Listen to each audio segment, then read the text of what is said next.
In the darkest night, we find our light. Battered souls, but we won't lose sight. Surviving together, never alone. Through every trial, we carry on. Surviving together, never alone. Through every trial, we carry on. Surviving together, we stand tall. United forever. Strength and courage will overcome. Surviving together, victorious. And never, never alone. Hand in hand, we'll face the unknown. We see you, we hear you, and we believe you.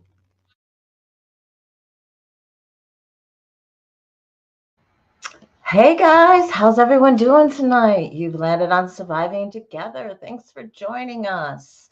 Let's see. We need lots of hugs and love for everybody out there who is sick. I know Janet is sick. She is barely turning the corner. It sounds like Audrey Gore's son or husband is sick, sicker than he was with COVID, which is the same for Janet, by the way. She said the same thing. It was plague grade sickness, not regular sickness. They've sent her father-in-law, no, her dad home with a heart attack. I can only imagine that has just got to be horrendous. Well, Deaudrey, I am so thankful at least that everyone is safe and sound for now. Okay, we'll pray for everybody, and you guys will at least have some things to be thankful for tomorrow and today and the day after, right?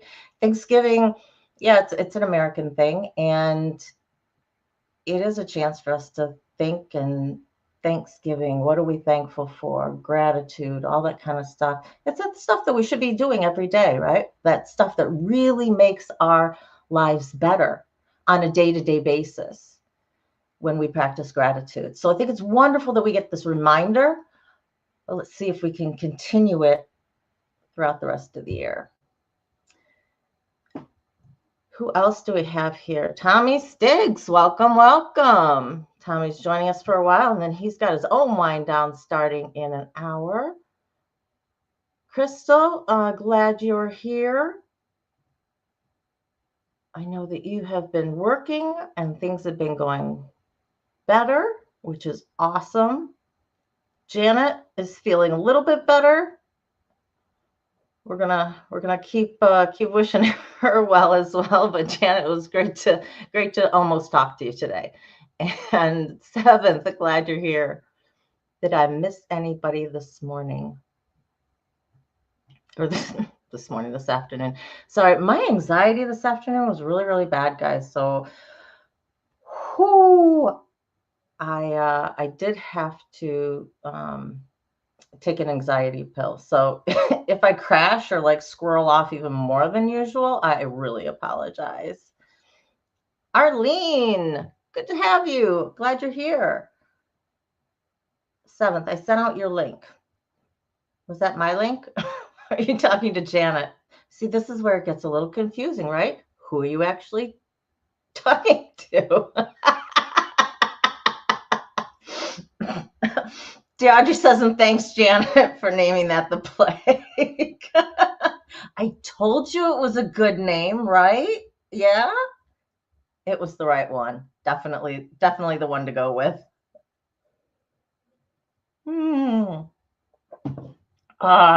Tommy, glad you're here.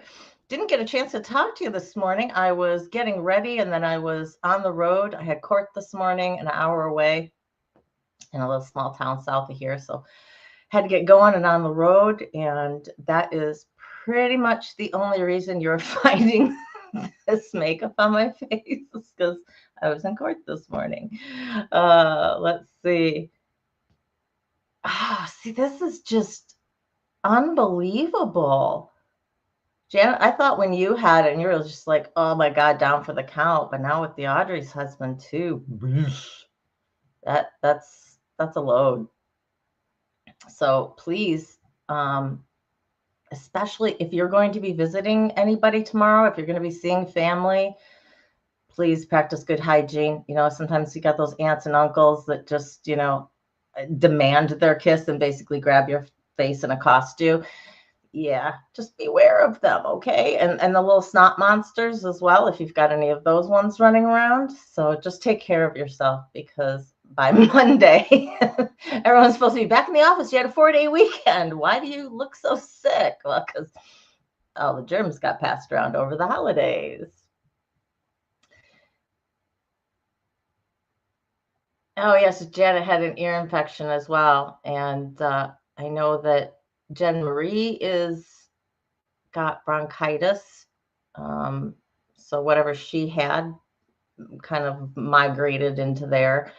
So they're monitoring that, hoping that doesn't turn into pneumonia for her as well. So just some nasty germs going on around out there. I myself, you guys know, was I was sick for almost 2 weeks. I gave it to David, and he's finally now over that. And thankfully, he did not give it to his mother, because I would have felt really horrible sticking him on a plane sick and then, infecting his mom as well. Wouldn't be winning me any brownie points. So we're glad on that. But I did get my invite down, so I don't know if I'm going, but if I do, I will still be going live Wednesdays and Saturdays. I'll just be in a different place. Jane Simpson, so glad you joined us tonight. Thank you so much. Thank you so much. You guys, your support, no matter where I found you, means the world to me. It really, really does, because it means that more people are listening to what we have to say. The message is getting out there. And even if it doesn't have any direct impact on you, the message that I'm giving you today or next week, it might resonate with somebody you're speaking to. And all of a sudden, we're sharing the word again. I was in court today, and I spoke with 2 survivors. And they were the only 2 other people other than lawyers that I came into contact with. And both survivors. We're everywhere. We are everywhere. And I want to make sure that everyone understands, too. Misha, so glad you're here. Awakened by the Looking Glass.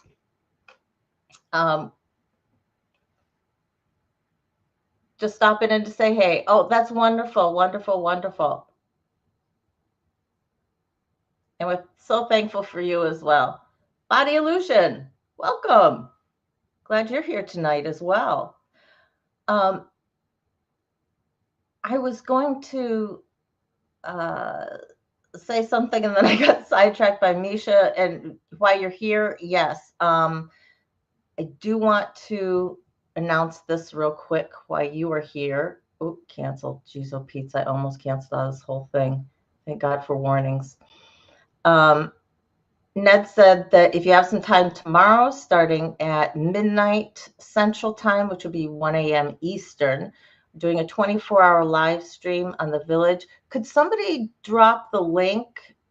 Misha, you might have to do that, to drop the Village's link for everybody. Misha has been working so incredibly hard to corral everybody who's in our mental health field, anybody who's touching on mental health, anybody who is just out there with a good stream, who wants to participate and be a part of our 24-hour live streaming. We're trying to fill as many spots, 1-hour spots, as possible, just so if somebody comes on and wants to speak to somebody, that there's somebody who's live. Don't know quite how many we'll fill. I don't know how many we filled already, but we will definitely I'll try and take some of that spot. I don't know how much because I don't know when I'm supposed to be at my parents' yet. It's varied every year, just kind of depends on how mom's feeling. So as soon as I know, I will definitely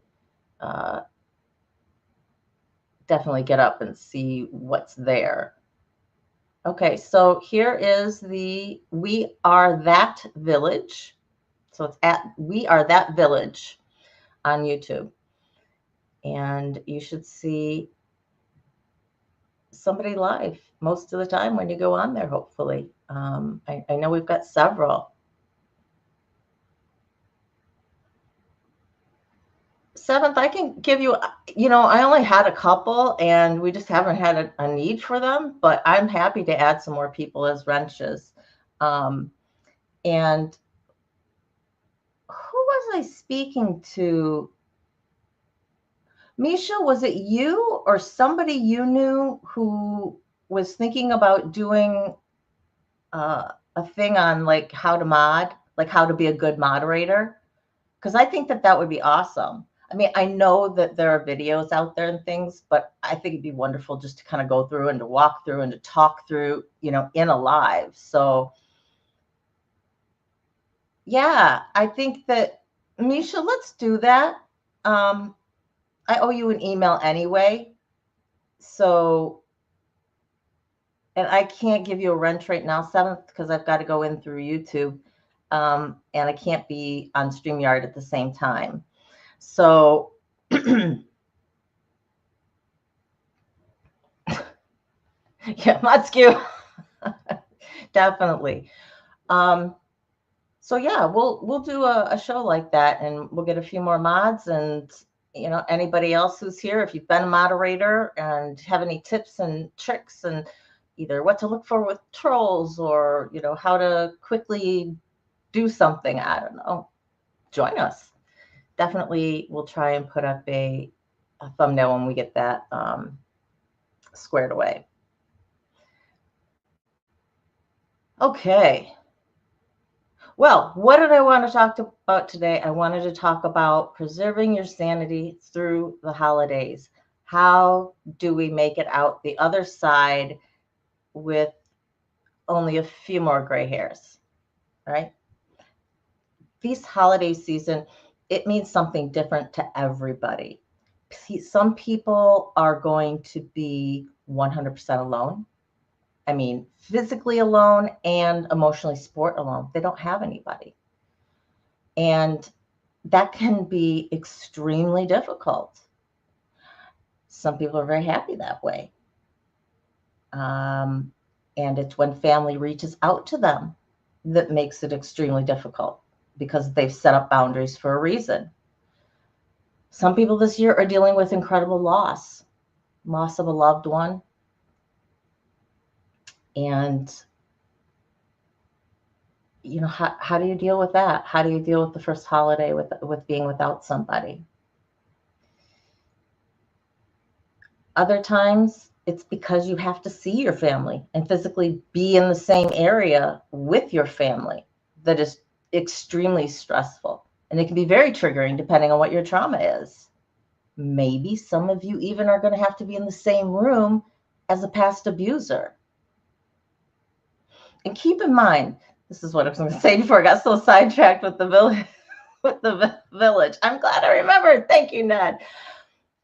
When I talk about trauma, guys, remember, trauma is what our body takes in. You've got a traumatic event that causes trauma to your body. It's physical on a cellular level. And when we talk about traumatic events, we're talking about sexual, emotional, physical abuse and neglect, as well as things like systemic racism or bigotry, any of the isms. When it's systemic, it's on a day-to-day basis, and it's breaking you down systematically. That's the way it's aimed. All of that creates trauma. and it creates the same types of trauma within us. It's just a traumatic event differs, but we're all connected. It doesn't matter what the source of your trauma was. We understand it. The effects of it are going to be very similar. So although I started this originally for sexual assault survivors, it quickly morphed into anybody. Because really, when you look at it, there are going to be very few people in this world who have made it to any age of note, I'll say, having passed 50, that have not experienced some form of trauma in their life. Now, you may have dealt with it and been able to move on from it easily. Some of us aren't that lucky. Some of us get stuck for whatever reason. Hi, Zach. How are you? Good to see you. You lost your dog. He's fine. Does that mean your dog's fine?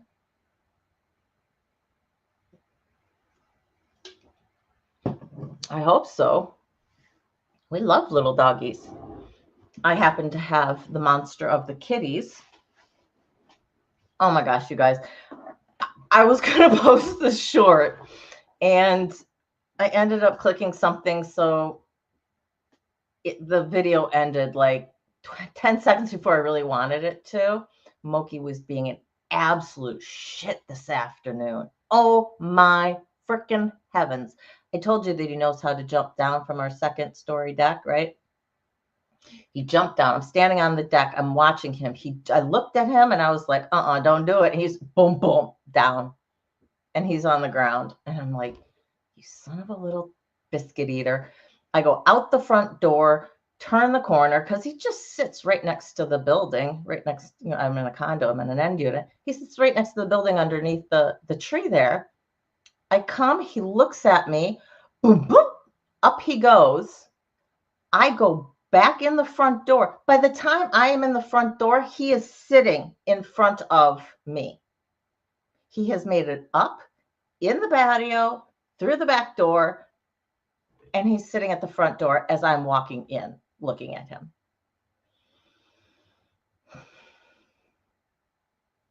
I love my cat. I've got most of it. And some of you know, yesterday he caught a mouse and brought that into my bathroom. That was lovely. And my my son had a really good laugh because I absolutely refused to pick it up. They are technically his cats, so he needed to clean up the mouse. Moki is he really can be just an absolute bitch. Hey, Ellen, how you doing? Oh, glad to see you tonight. All right, so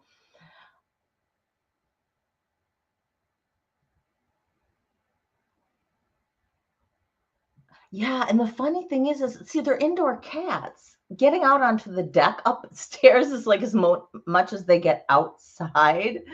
Uh, so I don't even know where he got the mouse from, unless it must have run across like the bottom patio or something, which means he jumped up with it. Thankfully, it was dead. I would not know. Yeah, they're both tabbies, Crystal. They look identical, nearly. Oh, you're not late. We haven't even really started getting into anything today. And we're already, I don't know, how many minutes are we in here? Hey, Shannon, how you doing? Glad to see you. Shannon's been sick. There's another one. She's finally on the mend too, as far as I know. So, whew, we have definitely had the illnesses that have cut through this SAS community here. If you are new here, SAS is the name of our community. Our own very Janet came up with that. If you've ever looked at our address, it's Surviving Together SASS here at YouTube, because Surviving Together was taken. So we came up with some more letters, and it originally was Sexual Assault Survivors Support, I think is what I came up with, but definite SAS. All right. So, anybody dreading tomorrow? Anybody out there worried about the holidays? They cause anxiety for any of you? I know they do me. And for me, it's because I have to deal with my family. I have to deal with my very dysfunctional family. Um, I think my parents have doubled down in their roles. So nothing's going to change. Nothing's ever going to change in regards to how things are. My brother is very happy in his bachelor set ways in what he does with his life. We see him every Thursday for dinner and on holidays. So I will see him tomorrow.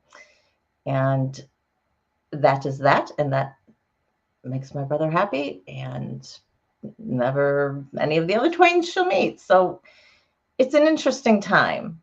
It's an interesting time. We'll we'll see how it goes.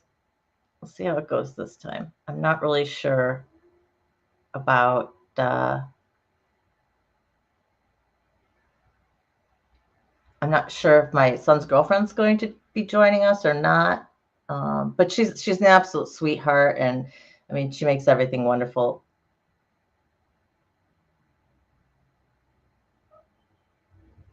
You got an A on your origami assignment when you turned your paper into your teacher. Nice, very nice.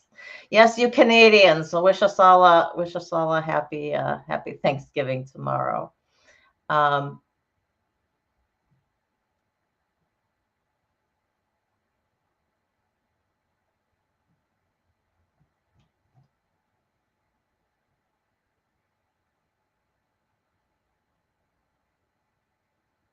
we're definitely going to be doing some stuff around, for Christmas. I don't even know what day Hanukkah starts this year. I think it's in a couple of weeks. Anybody out there know? I have to look it up. Deidre's worried about being alone with just hubby and kitty for Christmas. Some friends from Netherlands might join them. Yeah, you've got such a huge change being so far away from everybody. Um, that that would be wonderful if you could have some other people join you. But if you don't, what are some things that you could do that can alleviate some anxiety, discomfort, sadness, depression, because it is just you and your hubby and your kitty? Well, what about starting a new sort of tradition? And it could be as silly as you want it to be. It doesn't have to be a serious holiday tradition. It can be. And start something new, something that can go with you wherever you are. So if it's ever just the two of you, and maybe something that the other person, that the other people can join in as well. Put your thinking caps on about that.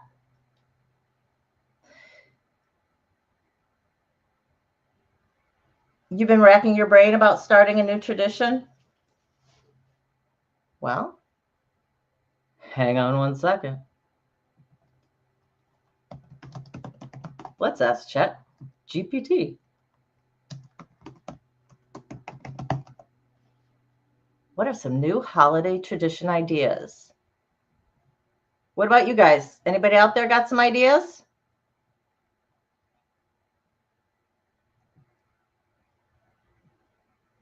Let's see what you guys come up with, and then I'll give you Chat GPT's idea.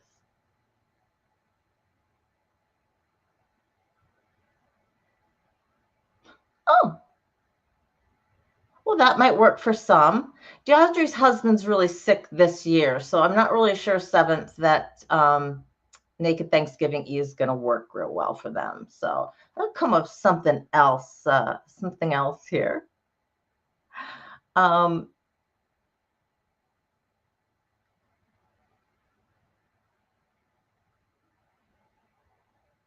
Anybody else?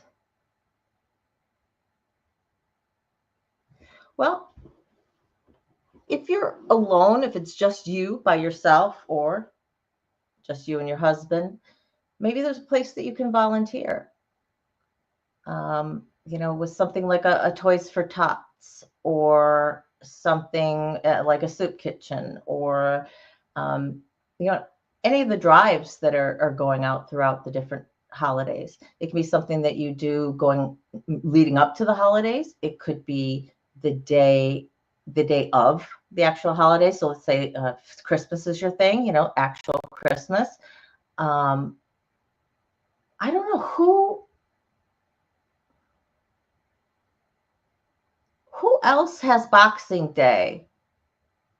All the English, right? So Australia, Canada, all the United Kingdom. So you've got Boxing Day as well, right, DeAudrey? And that's a big holiday for you guys. So that would be something.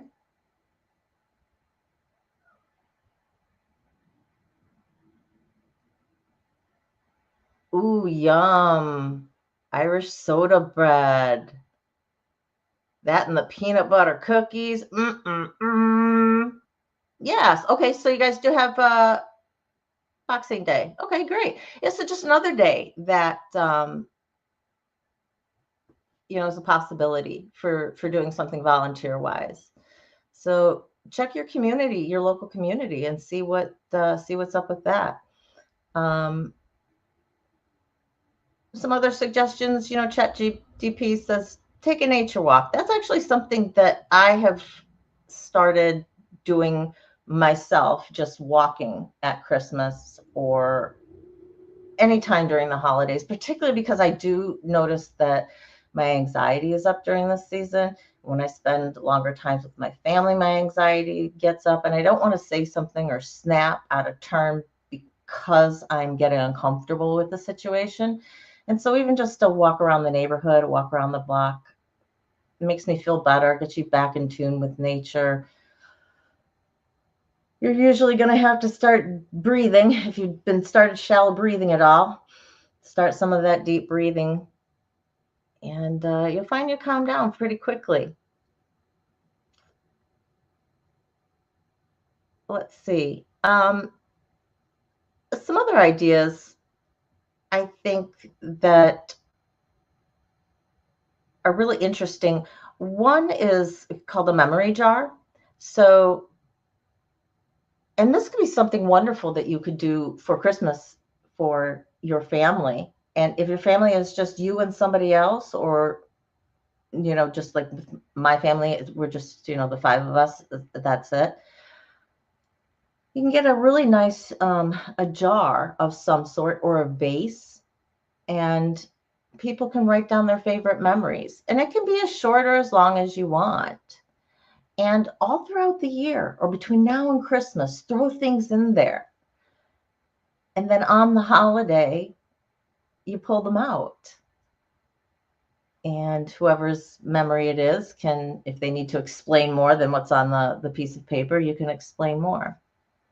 And I really liked that idea because I thought it'd be something fun to do throughout the entire year. I wonder how many at the end of the year you'd be going, what in God's green name was I talking about? I have no idea what I actually wanted to tell you or wanted to say with that. I did a vase one time with Petoskey stones, which are they're stones that have these fossilized things on them, and they're so cool. You can only really see the design when they're wet, and you find them on the coast of Lake Michigan, on the usually the upper half of Lake Michigan, and they're just so pretty and so beautiful. And so I got a vase and put some nice colorful marbles or beads or something down at the bottom, and the Petoskey stones, which are all gray, would go on top. So whenever we went out and found Petoskey stones, they would go into the vase. Hi, Mustang Mike. How you doing? What's going on? Are you off for the week? Is everybody off for the week, or do people still have to work on Saturday or Friday? I am probably going to be working on Friday a little bit, is my guess.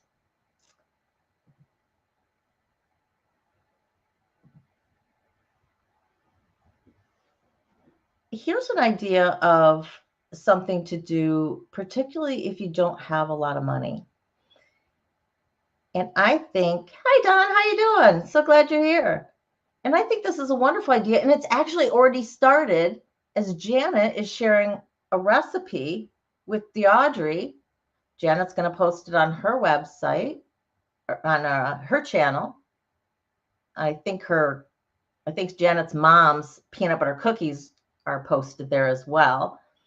But doing a recipe exchange with somebody, or writing down all the recipes that you know, making a packet of 5 of them or something, and you could just get index cards and decorate them or do whatever. Punch little holes in them and tie them together with string. It's the content that's in there. It's that recipe that means the most. And so something as simple as that.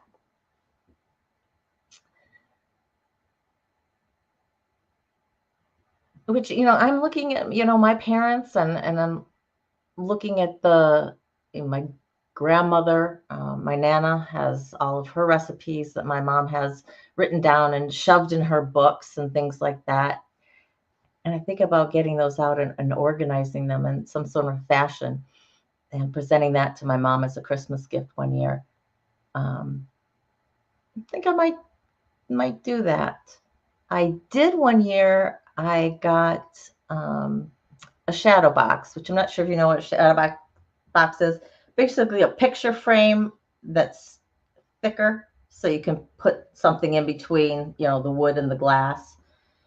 And I got several of my grandmother's recipe cards and mounted them in there along with some pictures of my mom and my grandmother, and gave that to my mom for Christmas one year, and she absolutely loved that.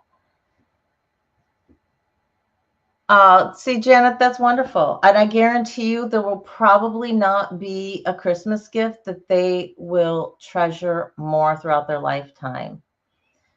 Janet is organizing her recipes into a book for her daughters for Christmas.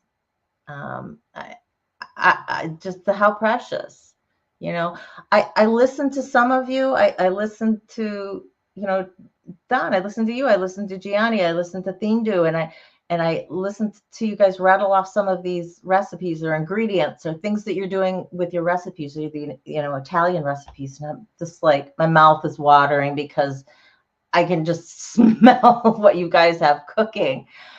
And all I could think about the last couple of days when you guys were talking about this is like, I want the recipe to that, and I want the recipe to that, and somebody's got a good lasagna recipe. Okay, I want a recipe to that. I just think that that's awesome. I want you guys to come cook for me is what I need. It's really what I need. All right. What about you guys? Anybody have any particular type struggle that the holiday season brings? Sometimes if you've lost someone who you loved, but who was also your abuser, the time can bring around those conflicting feelings again, because you're forced with those good memories, and then they're tempered by the bad ones as well. And this is the time that I super, super, super, super, super encourage you to be writing down what you're grateful for. And having those good memories you can be grateful for.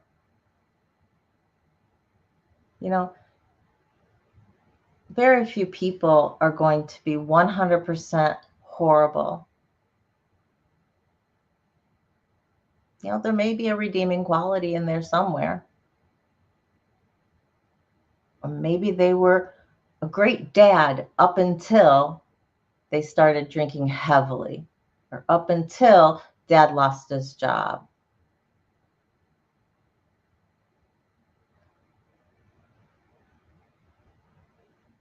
So, hey Rick, how you doing? So you can, it's okay to have those types of conflicting feelings. You don't have to settle on one or the other. Um, but our to avoid getting sucked into a black hole this time of year, between now and the new year. And I even include like the week after, so like through the 7th, because you're getting now into the new year, and that can be a whole nother host of issues in and of itself, right? Here it's a new year. What did I accomplish last year? What's looking, what do I have in front of me this year? Yeah. So that can be a whole nother set of anxieties of transitioning from one year into another. So we'll deal with that as well.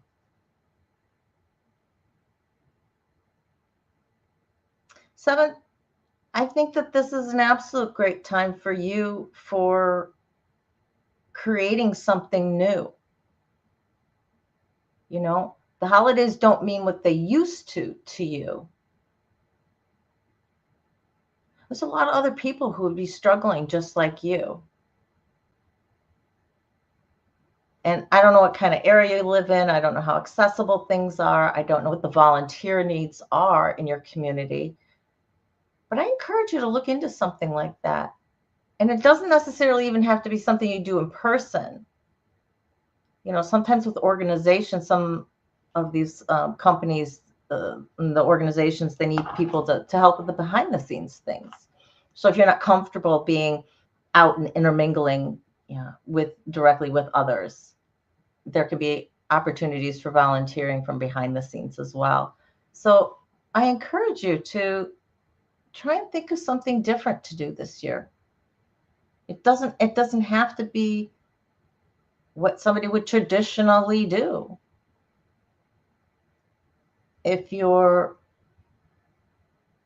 I'll use your wife as an example, but this can be for anybody, for their loved one. Is there something that they love?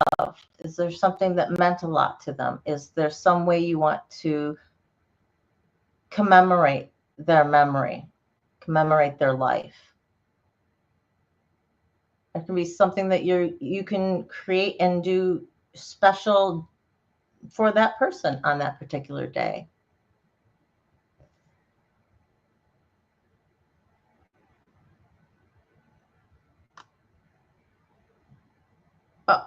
What?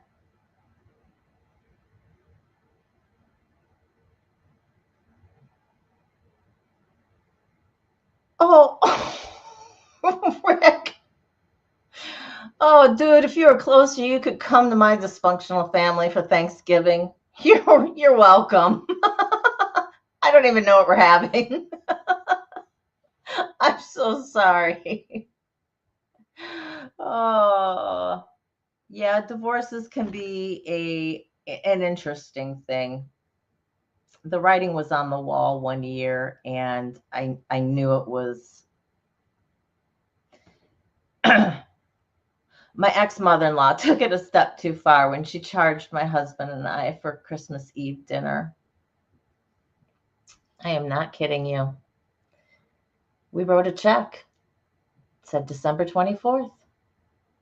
People didn't believe us. We were pissed though, because if we had one more person, we would have gotten the family discount like her sister and kids did. I thought it was extremely rude. I was not happy. And when she announced that, when my husband at the time pulled his checkbook out, I walked out to the car and I waited until he came out to the car.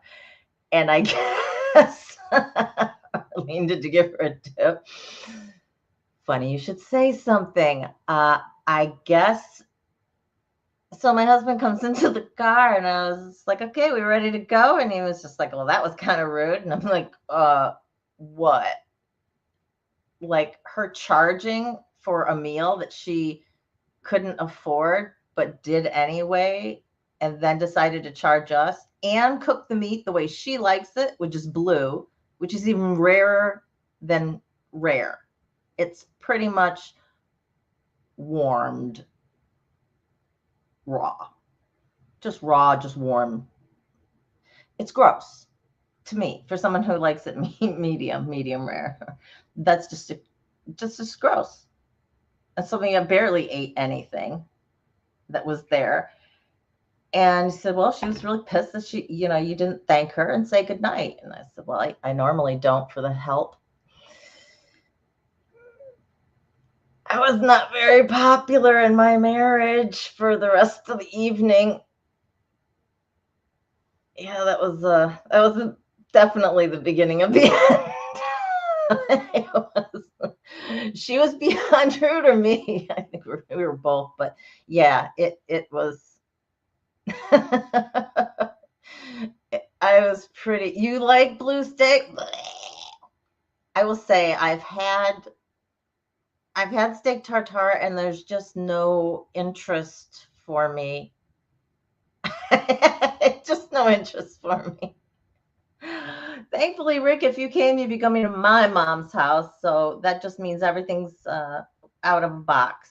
Um, so because we haven't ponied up ourselves and offered to cook yet, um, she still has a grasp on the kitchen.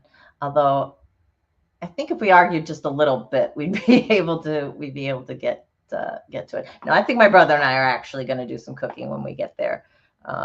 Take things out of mom's hands a little bit because it's getting a lot harder for her to move around. And especially with the oxygen tank, we like her to be away from the flame, the stove. It's the little things we try and do to keep her safe. Oh my goodness gracious. So who is, yeah, blue, it's at least browned on the outside, but like I said, it's just basically warm, warmed raw.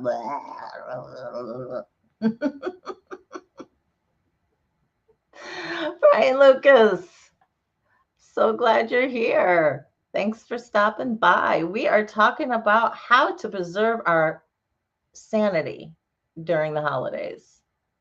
And it's not easy. We all come at it from different directions, right? All of us have a different feeling about the holidays. For some, it's a time of incredible joy. They get together with people that they haven't seen for a while.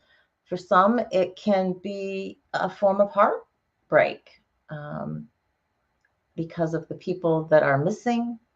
Um, Sometimes I know financially, if things are difficult, that can be very difficult if you are someone who likes to give gifts or you think it's expected of you and it's something that financially straps you, that can be a huge source of stress. Some families just don't understand, you know, but that's where you do the personalized gifts, the little things, and they can be little, very small. Like you said, a recipe card, maybe the ingredients for hot cocoa, along with a candy cane. I mean, it doesn't have to be anything big. And a lot of times you can get things at the dollar store, to be able to put together little small gifts.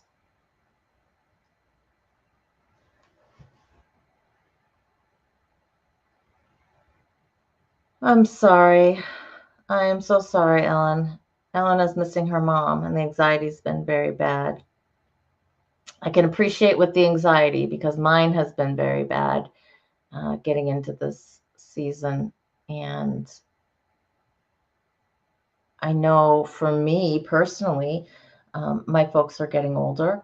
I'm physically the closest person to my parents, and I'm also the most logical person to be the caretaker, or if something happened, needing to at least stop in, every other day or something of that nature. And that is causing me a lot of anxiety because I don't know if I'm prepared, I mean, there's days I feel like sometimes I don't even take care of myself very well. How in the hell can I take care of somebody else? And so that thought, it weighs on me, especially with my mom not doing as great. Being on the oxygen 24/7, that's a concern. Never know if her blood pressure, oxygen level is going to dip too low. And, I don't know if she's still wearing her sensor thing that would time. I think it would time out or something if her blood pressure was too low. I need to check on that because last I knew, I think she still had it. And it actually, whenever her blood pressure is taken, it automatically transmits to her doctors and stuff, which is great. But it can be extremely rough.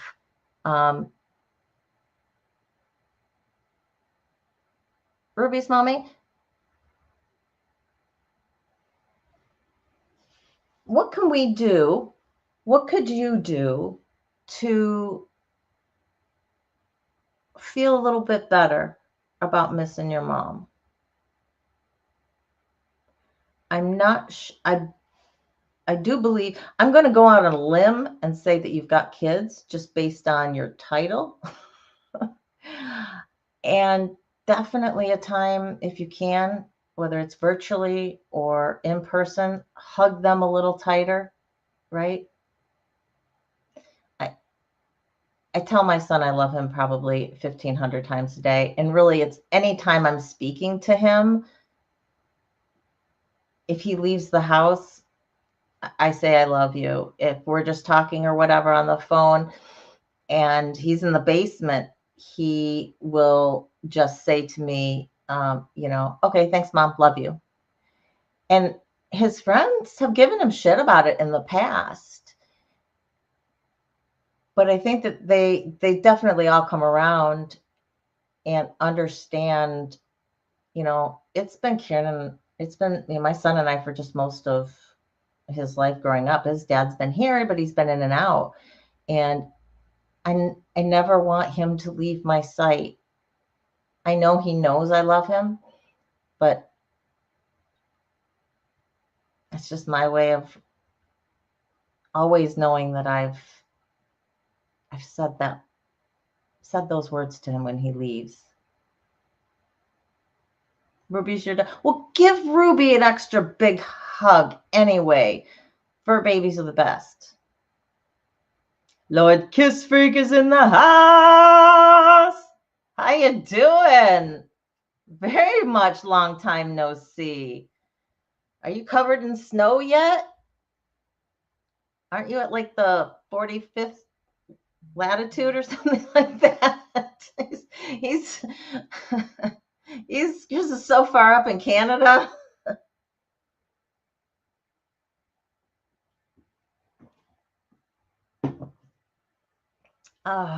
Absolutely, absolutely. And it warms my heart to hear that you do speak to her. And maybe this is the time you want to write her a letter.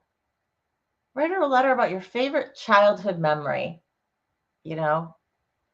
And I know I do it with my grandparents sometimes, because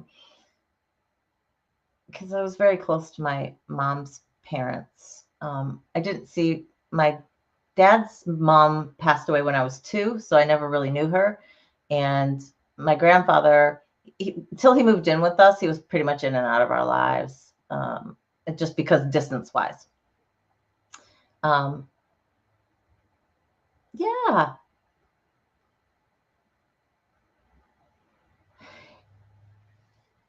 And you can make it an annual tradition.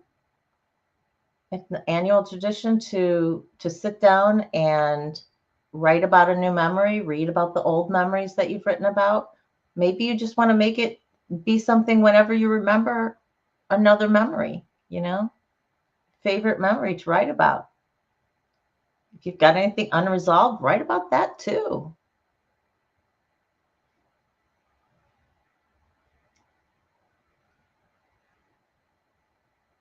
No, Janet, you are actually farther north. Really? Because I know where you are. You're farther north than Chris. Wow. That's amazing. I'm so glad to see all of you guys coming out. You're just out of the woodwork today. Do I have like a little elf who's been going around notifying everybody who's like, psst, come on, Surviving and Together's on. Come on. Oh, thank you, thank you, thank you. I'm just so glad that you guys are here. I know Ontario dips and it goes away, but wow, I did not think that you were. It just didn't seem like it would be farther north than where he was. That's amazing. Because we have a lot of Canadians. We have a lot of Canadians with us. A lot of East Coasters now too. I think Misha and I are representing the Midwest so far. I do believe, even though I'm still Central Time.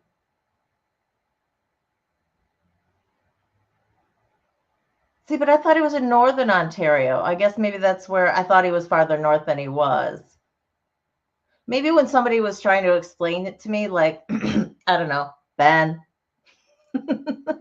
maybe we got it a little mixed up as to how far north it was. I don't know. Midwest, baby. There you go. Yeah. Jen was going to try and come on, but I know she's been sleeping every opportunity that she gets.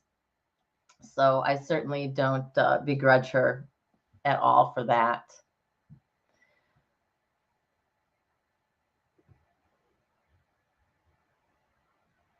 Yeah, see, Shannon thought the same thing. Shannon thought Northern Ontario.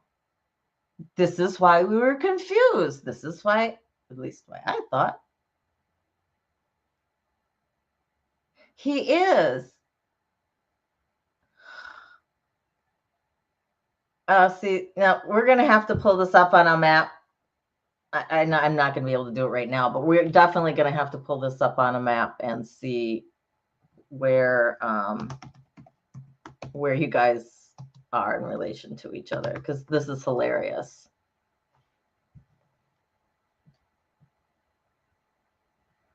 I had to check. Oh my gosh, Hanukkah is super, super, super late this year. It starts on the evening of December 23rd. Wow.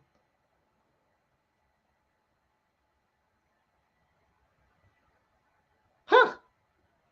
Well, Janet's in Alberta, and Alberta, I won't say it's skinny because it sure isn't skinny, but, it's tall. It's, they just took a line across and then cut up the rest of Canada in those in those rectangles. And yeah, Janet's on the 45th and Kristen's only on the 50th. Smooth Rock Falls, Ontario. Okay, I'll have to look that up and see. Because, Janet, what's Windsor? Is that like 55th, maybe? 55th parallel? I'm not 100% sure. Yes, north of Montana. Yes, far north of Montana. I don't know if you can envision the Canadian provinces in your head, but she's at least, midway in Alberta.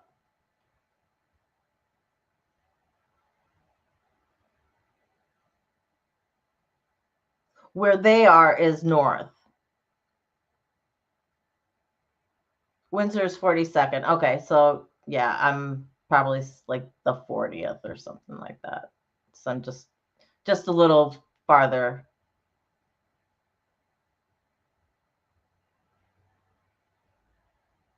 Wow. Okay. See, Crystal's a Canadian, and even she's going,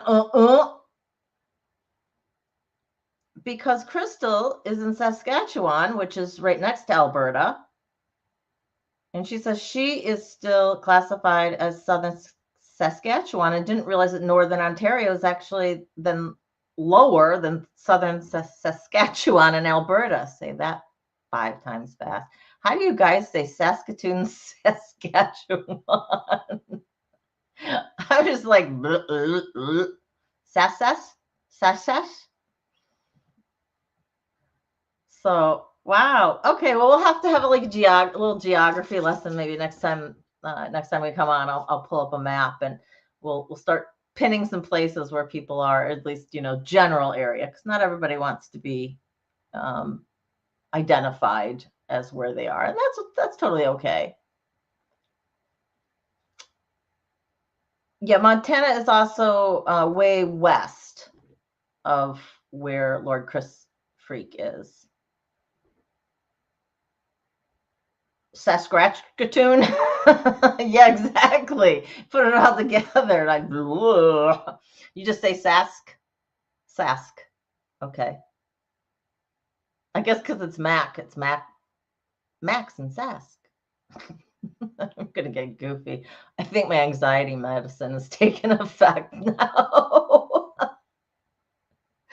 Well, I know that we probably lost Stiggs now because it's 7 o'clock. So um, probably a bunch of them are over there on his wind down.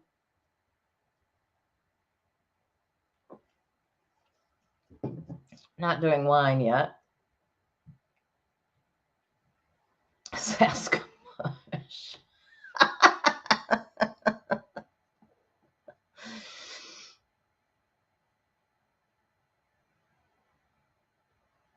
Oh, wow.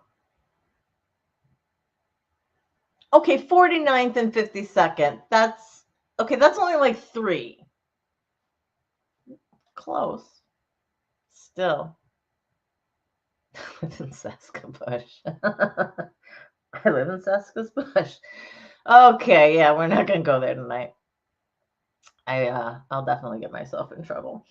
Let's see if I had anything else written down that I needed to mention to you guys today.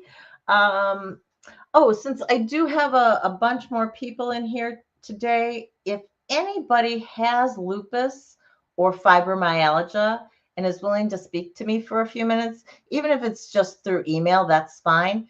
I'm just looking for some information, not, chat GBT, looking to speak with somebody real, get some life experience with whatever your experience is. So if you do and are willing to speak with me for a few moments, please email me survivingtogether@gmail.com. My email is in every video description down below, so you will be able to find that on pretty much any video that you pull up of me, I think, except the shorts.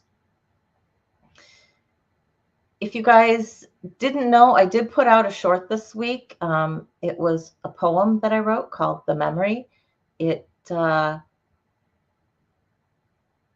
just flowed out of me the other morning. I had watched a video that one of our friends, Crystal Phoenix, sent to me, and it really struck me. It struck a chord with me.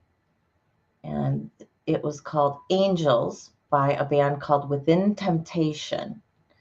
And the singer sounds a lot like Amy Lee with Evanescence. So if you know the lead singer of Evanescence, and even if you don't, once you hear it, you go, oh, if you've ever heard their songs, you'll know. Sounds a lot like that. And it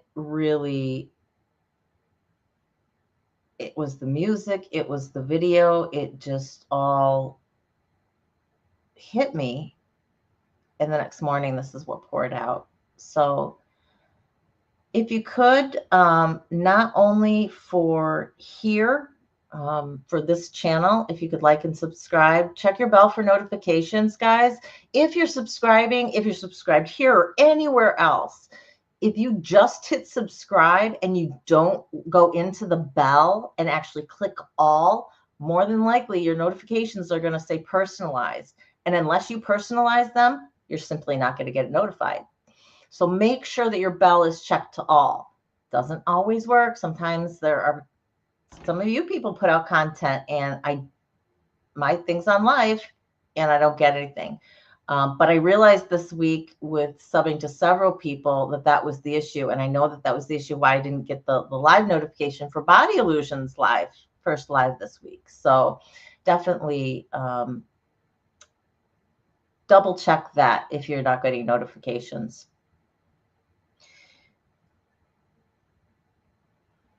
Oh, thank you so much. So Misa just threw up the link to the short. It's something I'm trying to get pushed out a little bit. And pretty much the way to do that is by sharing it and putting comments on it to get it pushed so that algorithm will push it out more. It's something I feel pretty proud about. It's my first memory of abuse. So it's not easy to listen to, but I'm really proud of the poem that ended with it. I don't write very often, certainly not for self, certainly not creatively. And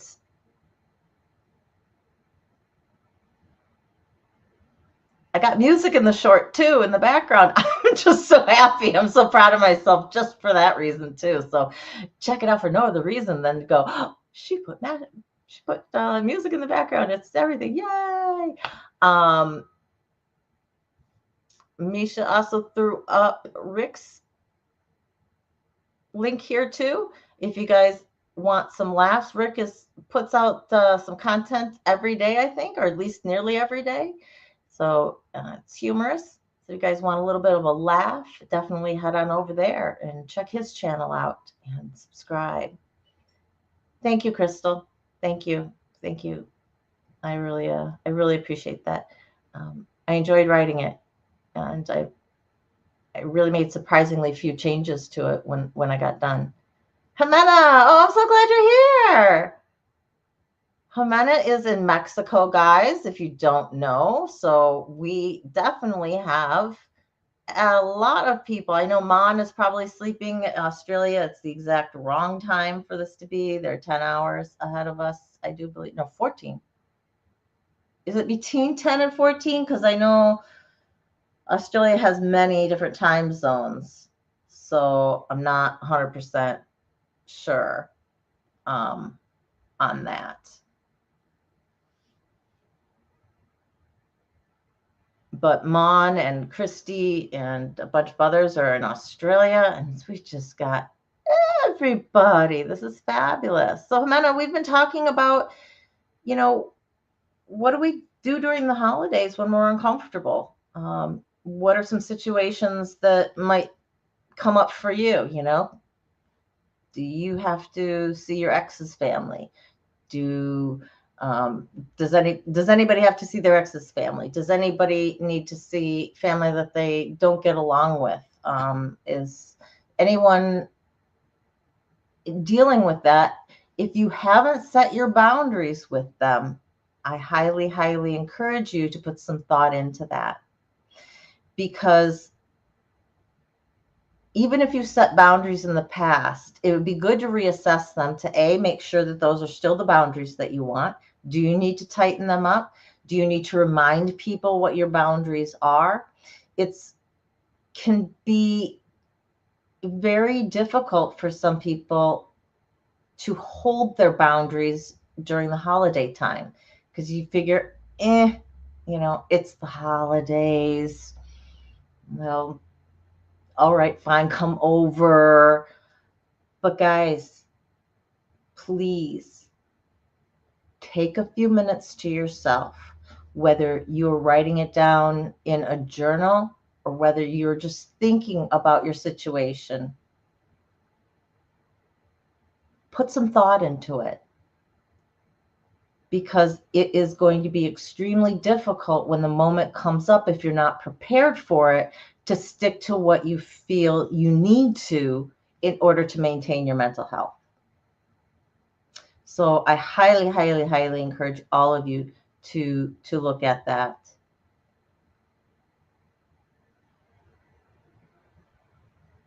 Christmas is just a regular day for you, except everything's closed. Yeah, we tend to eat Chinese food and go to the movies. That's the typical Jewish way to spend Christmas. Except we actually do have a Christmas tree at my parents' because my mom's mom was Methodist before she converted. So they had a Christmas tree because she liked them and she thought they were pretty, and my mom liked them and thought they were pretty. So she continued that tradition on when she got married. My dad converted from Catholicism to Judaism.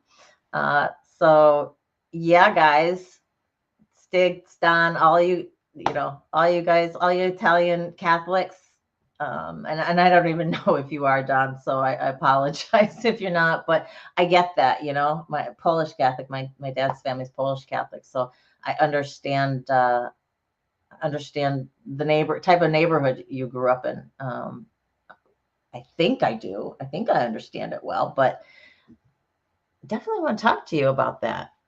Compare the experiences and see if the ethnicity really made a difference. Jimena, laughter is the best therapy.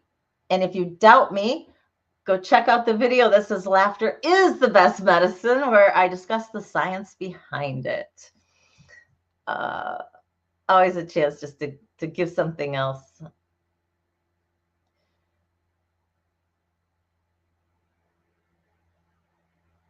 Amanda signed up for the village as well. That's fabulous. I will definitely be looking that up.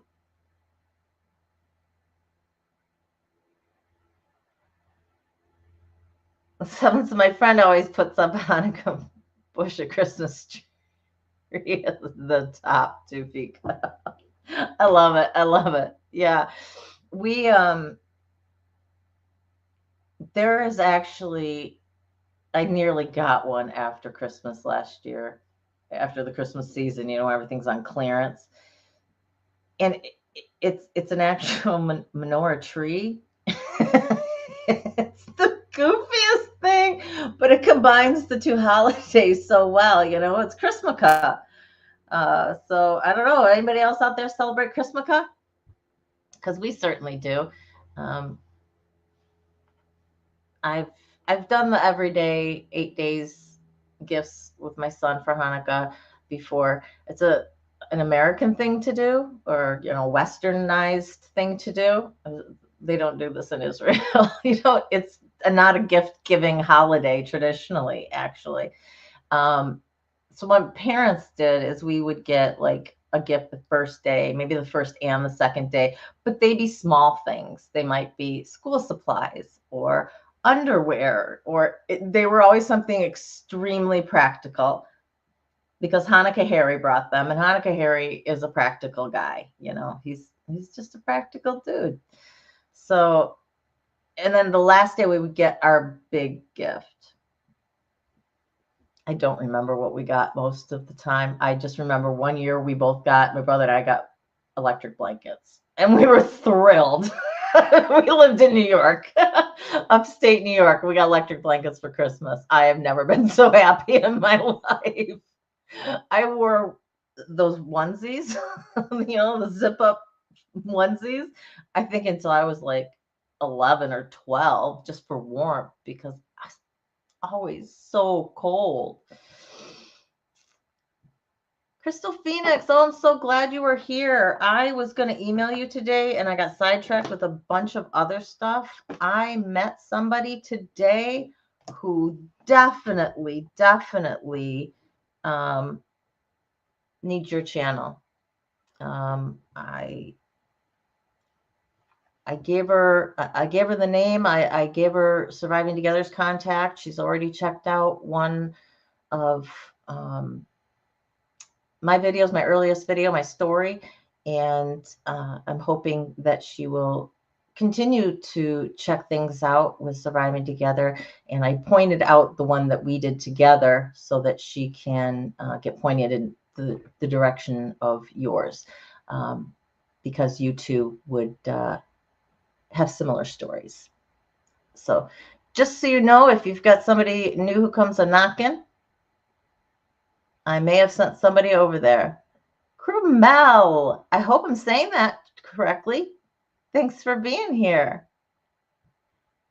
Now, I know I see you in Stiggs's chat and I see you in Theendu's chat. Krumel, are you in New York? Are you in New Jersey? Are you somewhere else in the world? I know, I think it's James Simpson who said hi here. I do believe he's in Brazil right now. He's in Rio. I don't know if that's where he lives or if he's just there for work or something. But he got sunburnt the other day and he's going to be on a boat tomorrow. And I'm just like so incredibly jealous.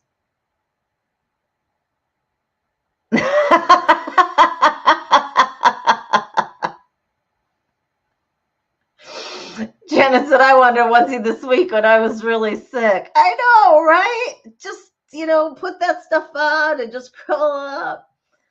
You're in the Netherlands. Oh, how wonderful. Our very own DeAudrey Gore is in Ireland. And Flix Fox, who joins us at times, is in England. And I met somebody else today who was in England, who I was not aware of, was in England. Is it Joe Della, maybe? Let's start with a J. Now I can't remember. So that's wonderful. We've got them from all the way around. Oh, that's right. Jimena's got family, and they were just there, right? Wasn't it your family from the Netherlands who just left a couple of days ago? And DeAudrey's got some friends possibly coming from the Netherlands to spend Christmas with her and her husband in Ireland. They just moved from South Africa to Ireland. So she has a big adjustment for the holidays this year. But she's definitely going to have a white Christmas, that's for sure. I don't think she's ever had one before. But they did just get some snow the other day. So she was happy with the snow, but then not happy when the car broke down in it. That just, that bites. That really, really, really bites. That's wonderful. How about this? We've talked about some of the things that we can do when we're frustrated or, we need to remember our good things. Does anybody have something that they do at Christmas time that is just very special to them and their families? And it doesn't even need to necessarily be a tradition. Maybe it's just something that you yourself just think of, or maybe you alone do. I have a friend who always lights a candle for a family member who cannot be with them. And Jimena is our candle lighting expert or a candle ritual person. If you are more into spirituality versus an organized religion, and we're going to find out more from her, which I can't wait to see. I just think it's going to be so incredibly interesting. All right, Chris, you have fun. Go talk to that daughter. Absolutely. Family first. Family always first. That is the problem with the onesies when you have to totally unzip everything. I don't know about you, but when I used to have them, my you go to the bathroom and you're like tipping those up again.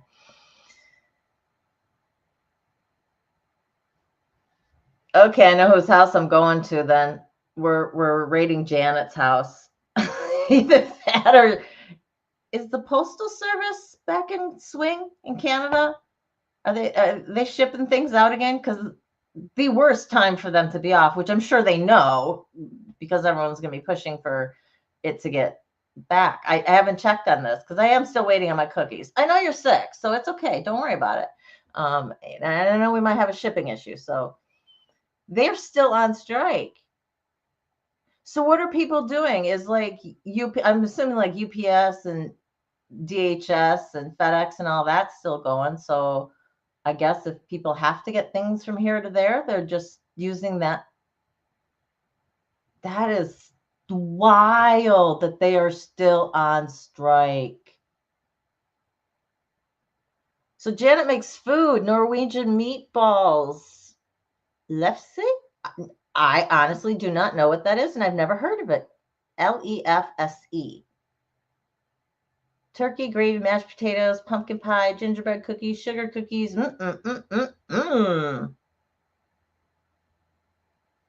Okay, so yeah, you're using all the other methods to ship. Wow, that's just crazy. Okay, going now. Bye bye. See you, Lord's Kiss Freak. So, Janet, what is Lefse or Leaf? I'm sure I'm not pronouncing that right. Leafse? Leafse? Jimena watches a Disney short of A Christmas Carol. It reminds her of her grandfather. That's wonderful. Do you know, I'm going to admit this. I've never seen It's a Wonderful Life. I've avoided it every year, mainly out of principle. I don't know why this started. No, I do know why it started. My first husband, Irish Catholic. I told you Catholics, I got this thing down, right? I got a lot of Catholics in my family, or used to anyway. I I mean, loved It's a Wonderful Life. Had to watch it every Christmas faithfully. Was just, and I think because he was so ingrained in it and it was such a Christmas tradition. And I'm like, yeah, Christmas. I mean, I'm Jewish, right? So it didn't, Christmas and a Wonderful Life, and it didn't have quite the punch for me. So I let that be his thing. And I never watched it. Lefse is a Norwegian potato flatbread. Ooh, yum. Seventh year recovering Catholic. I know a few of those too.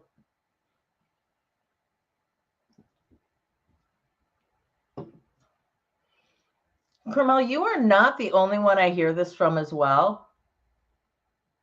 Doesn't do anything to do with Christmas. It's become a Hallmark holiday and don't like the commerciality of it all. You absolutely are not the first person I've heard say this. I know some entire families who literally stopped doing the Christmas tree. They stopped doing the gifts, and for some, they've decided it's more a day just to be together as a family. That it's just the family time. One has a new tradition of serving others in some form or capacity on that day. I think it's great that you're owning it for what it means to you.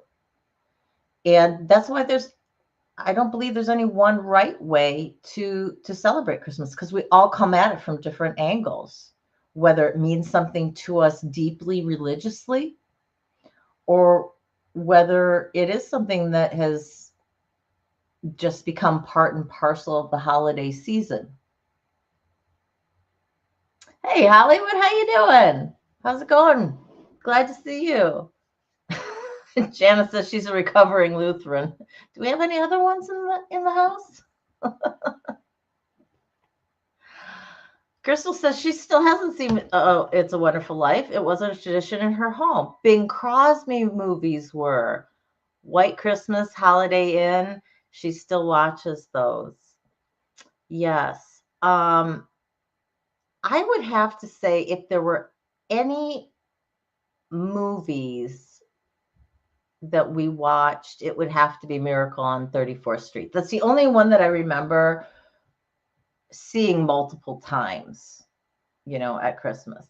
And again, part of it is because with those old movies in the black and white, so my dad likes his old black and white movies sometimes, generally late evening. But he likes his Westerns and his war movies. Those are the two main, Western and war movies. And then pretty much anything else maybe for 1960. So growing up, especially on Sundays, you had the choice of whatever my dad was watching. And sometimes we'd get a choice. It was generally either golf or bowling, or between us, Western and a war movie. Sometimes we'd be lucky and it'd be between a war movie and bowling, and we get to watch bowling. Right? So I think again, almost like an anti-principle, I was like, I'm not watching old movies. I did finally watch The Maltese Falcon, only because I like the book so much. And I do know there's some very, very good old movies. So I'm trying to open myself to some exposure to some more of these older ones.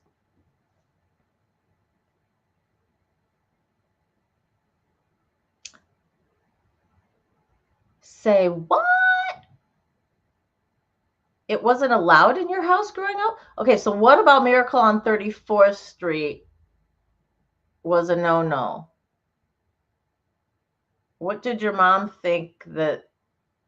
Was it because it wasn't religious, because it focused more on the commercial part of Christmas instead of the religious part of Christmas?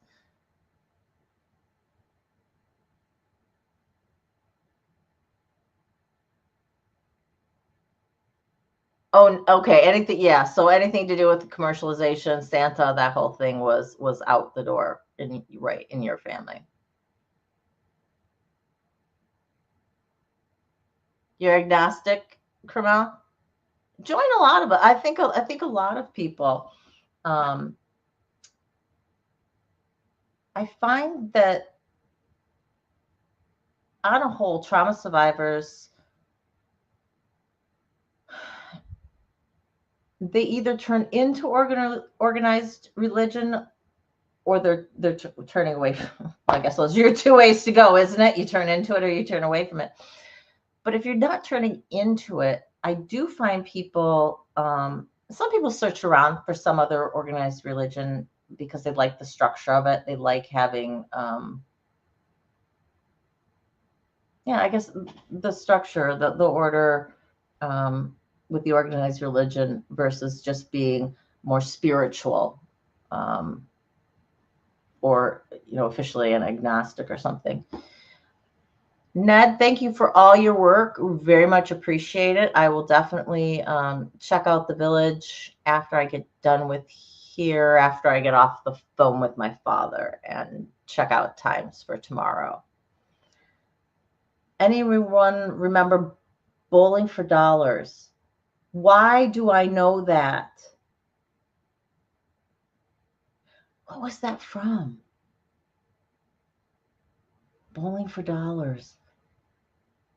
All I have in my head right now is Bozo and the Buckets. I can't think of I just remember because it was Pro Bowlers, right? So you had just amazing. My parents used to be on a league, and I remember gathering everybody's winter coats and putting them all together in a pile on the floor behind and going to sleep, because those leagues can last pretty late. And I remember being like 5, 6 years old or something, Yeah, imagine falling asleep in a bowling alley. I could do it. It was some sort of game show. Yeah, I don't remember exactly what. Take care, Janet. Feel better. I hope you are feeling 1,000 times better tomorrow. Now the antibiotics will have another day to have gotten all around in that system of yours. Oopsie. Well, Crystal, don't feel too bad. There is one in every school, I swear. I remember hearing, I already knew, but I remember hearing about this. Somebody said this on the bus one time I'll never forget, her name was Carrie, and it was Cary, which generally is like, Cary Grant is the male way of spelling it, but I remember that, and she knew next to nothing. Like, we were going to be having reproductive health. I think we're fourth grade. We were going to be having reproductive health and, getting to know your own bodies and what's going on. And she knew like nothing. I mean, people were talking to her and I could see her, and she's like, her head and her eyes, and she's totally lost. Yeah. And then they told her Santa didn't exist. Yeah.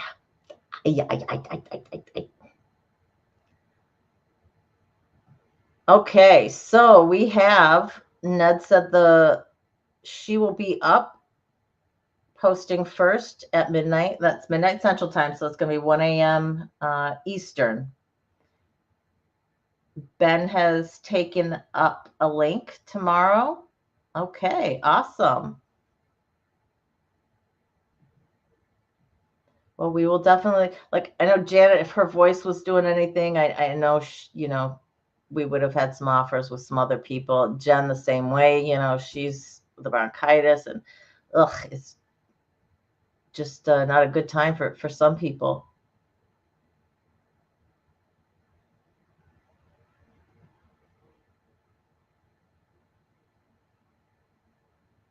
Yeah, I just remember having the pro leagues. I remember hearing about this, the bowling for dollars, but I don't. You know what? I got Chat GDP. Abigail, by the way. I've named my Chat GPT. I keep saying GDP. Gross domestic product. So what were we going to say? Bowling for dollars. What show?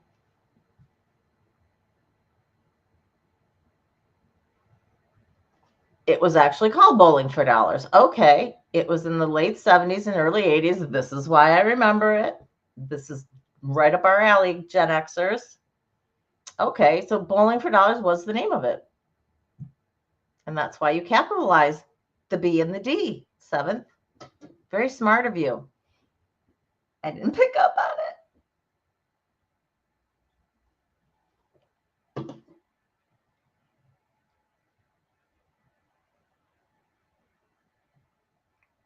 Rick, you're in Northern Ontario as well?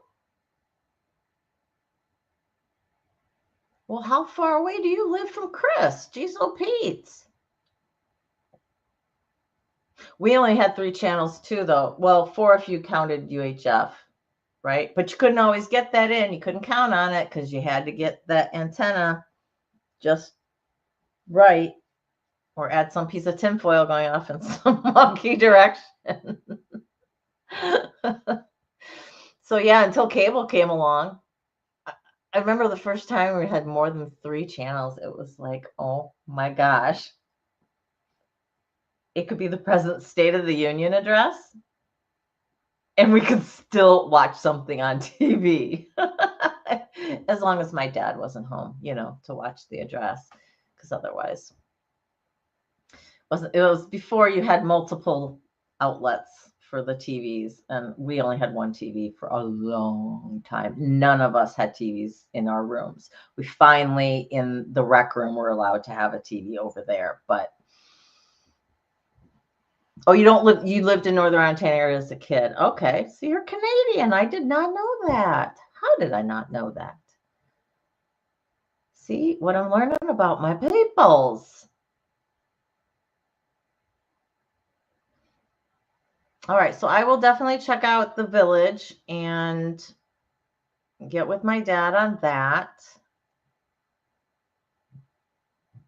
All right. Well, how's everyone feeling? How's everyone doing?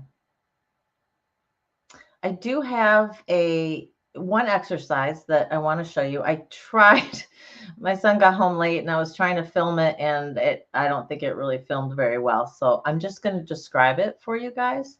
And I'm planning on just doing a short and posting the short.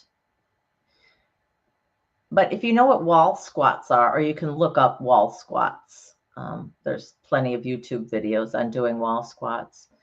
And basically, it's leaning against a door or a wall, and you want to be able to squat down so that your knees, ideally, so your knees and the rest of your legs are bent in a 90-degree angle.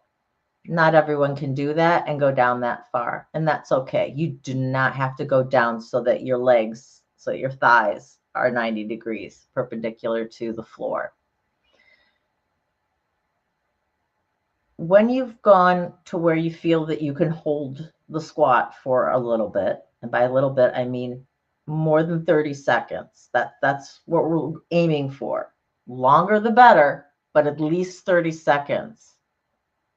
If you can also lift your heels and be on your tippy toes as you're doing your wall squat, that is just going to increase the stress on your body.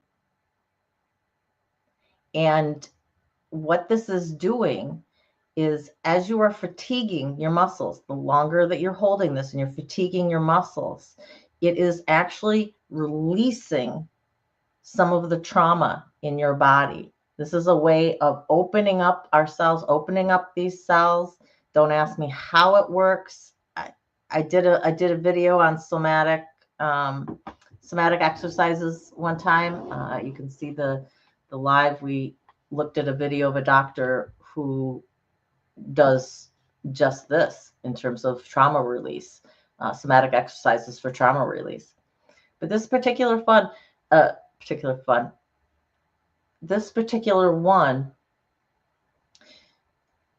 you're going to start to shake. Don't stop when you start to shake. Hold it for as long as you physically possibly can. And the harder it gets, the deeper you want to breathe. You want to try and keep your breathing as relaxed and as comfortable as possible. That is going to allow you to hold that position even longer. And when you're done, feel free just to sink right on down to the floor and just relax. You could feel a huge wave of energy go whoosh right out you. You could just feel physically tired. You could feel extremely emotional. You could feel like you need to cry. These are all going to be perfectly normal reactions. You may not feel very much. You just may feel, okay, I'm tired. My legs hurt for right now. But it may be a little bit down the road, maybe later on that afternoon or that evening, that as you're able to come down from your day, that more of that trauma is going to be able to be released from you as well. So I think that is an episode that we will do where I will demonstrate a whole bunch of different ones to prevent myself from having to try and do everything myself. I think that'll be, I'll have Jen get together with me. Either she drives here, I'll drive there, and we'll do that one together.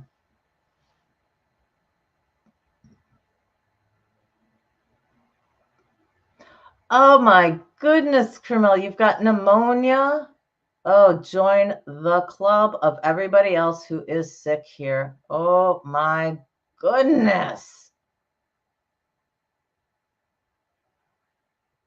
That, yuck.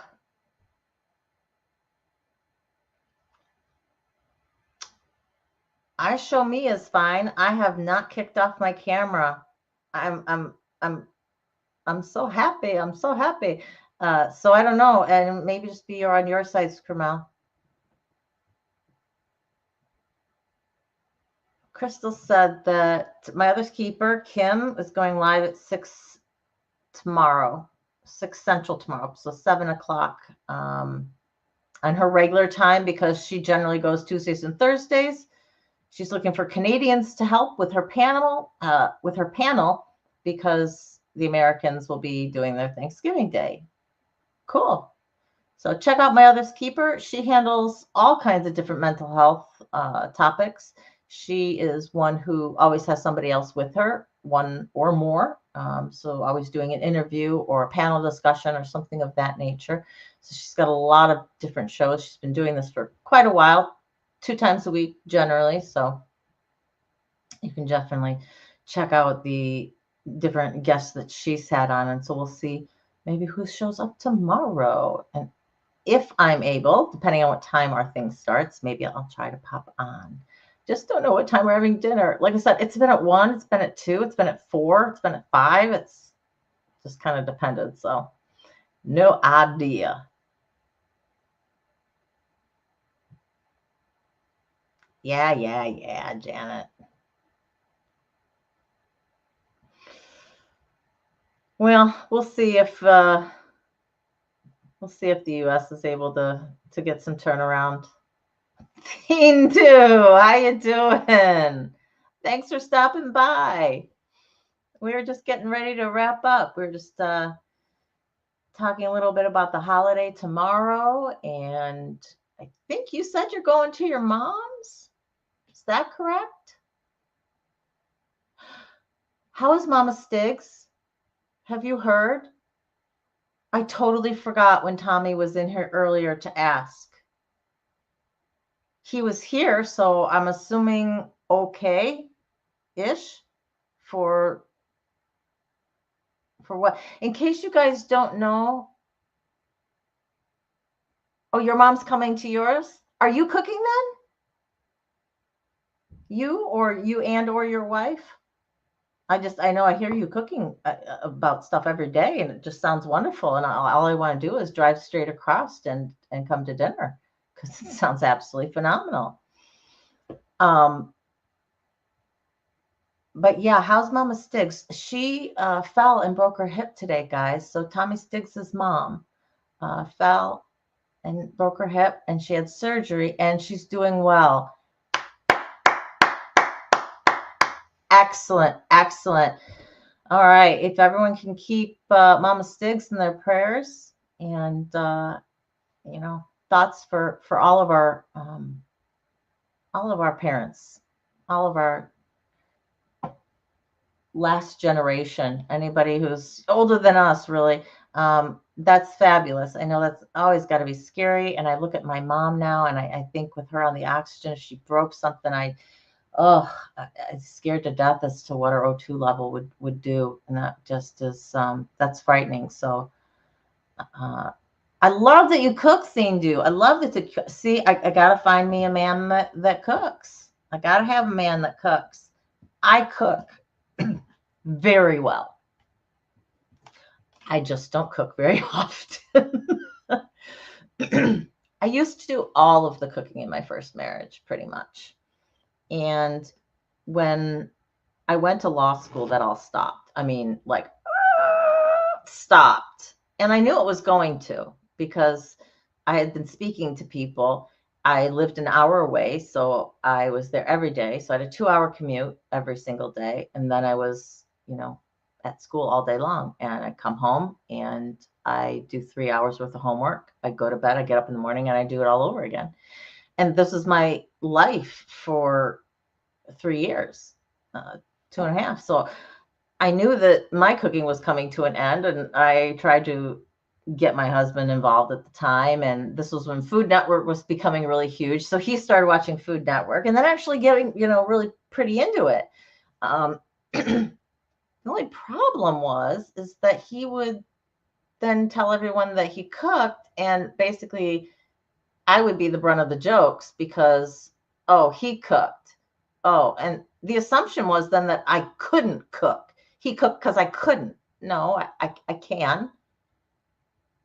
And I can well. It's not that I can and it's horrible. I can and it's well. I just don't have any time, guys. But then after I graduated, and we would make dinners together and we would entertain groups of people, and he'd still tell them that he made it, even if I helped significantly.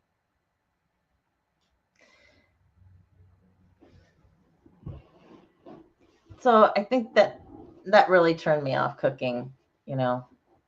And then the next years of my life, I had a 2-hour a day commute and a young child. So my husband at the time was making dinner for when we got home, or my parents would be making dinner, and I'd eat real quick before we hopped on the road and drove an hour home. So yeah, it's I've had a love-hate relationship with cooking. I love to cook with somebody. To me, cooking is love. And I love doing that with somebody. I don't enjoy it just being in my kitchen by myself so much. So, aw, that's so sweet. You give your wife credit for all the cooking that you did. Aw, that's just wonderful. Oh, Carmel, I can only imagine that has to be extremely difficult. A decision to move your mom into a nursing home. And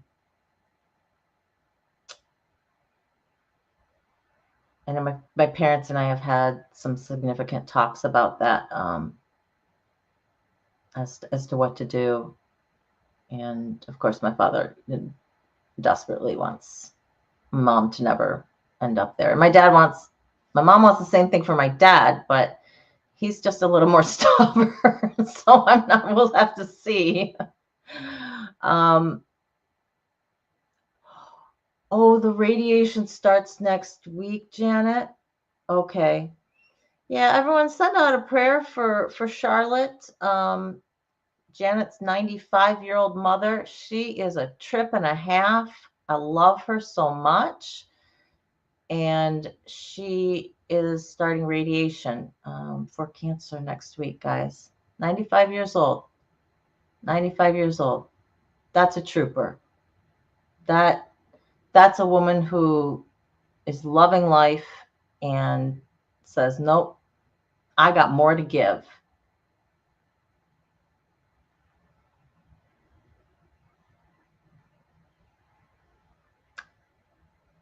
Oh my gosh. Rick, you did the oxygen tents for pneumonia as a kid? Wow.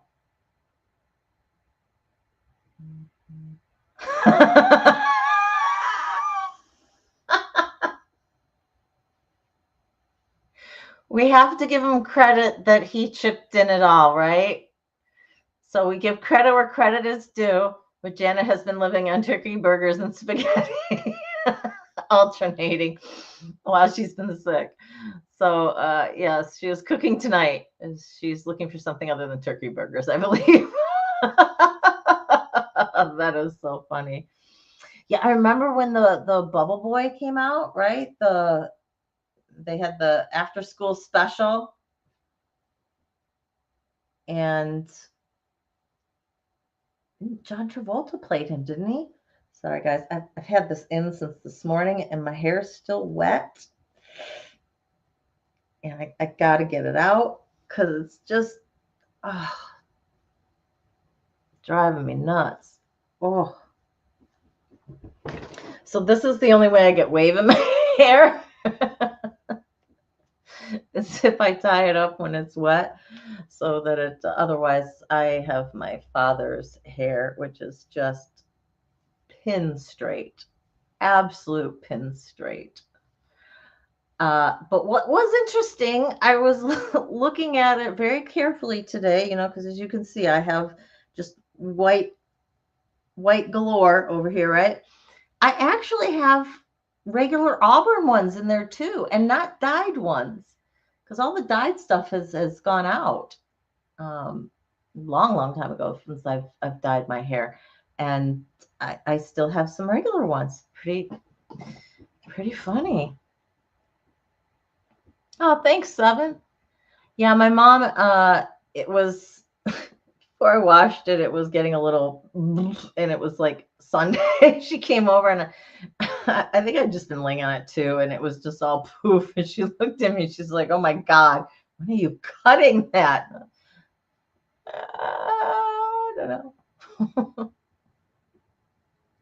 After the first of the year, maybe. We'll see. I do need to get it. I need to get it trimmed at least because it's just getting scraggly ends. They're not split or anything. It's and thank Janet. Oh my gosh, for doing the leave-in I never even thought about doing leave-in conditioner. I never even thought about doing leave-in conditioner, and oh, it's been so much better since then. Oh, you weren't able to cook? He still thinks you're typhoid Mary. You did get, oh my gosh, you did get turkey burgers again. Oh, I can't wait to see you in person, Janet. I really can't. I'm so sorry. I was sick this time. Janet and I were supposed to meet up at the border, and I was sick. It was right in the period. I thought I'd be done by 7 days. I thought, oh, it'll be all right. I'll be 7 days. I'll be okay. No, I was still so sick, and with her and her 95-year-old mother, I couldn't risk it. So no, Bubble Boy couldn't be Jake Gyllenhaal because he's too young. Did they call it the boy in the bubble?